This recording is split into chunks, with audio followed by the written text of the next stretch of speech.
Soybean तोंड एवढं झालं तर सोयाबीन दिसून नाही राहिलो. एक तोंडच होई राजा बायको तर राजा बोल मोबाईलच पाहिजे निरा. चला बायकोले बोलतो आता. चलो बायको हे पाय ना हे तोंड किती वाढलं. चल आपण दोघं जण निंदू झाले. मी नेत अव चलवो तू फालतू माझा दिमाग नको जाऊ आता. जाय ना रे बा. नाही येत म्हटलं ना मी. हा निंदत नाही तू लवकर घरी निघ आता. तू यावल्या तू माझ्या घरात पाहिजेच नाही आता. हे नाटक आहे नाही का हे नाटक तर माय बापाला दाखव. तू इथं नको दाखव. चल निघ.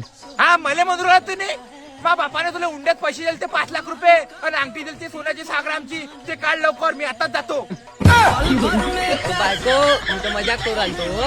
हे पूर्ण आहे का नाही मीच निघतो आता. तुझी गरज नाही विचारे. तुला मस्त बसायचं काम आहे. तू घरी गेल्यावर मग तू ताट वाढून देतो. आता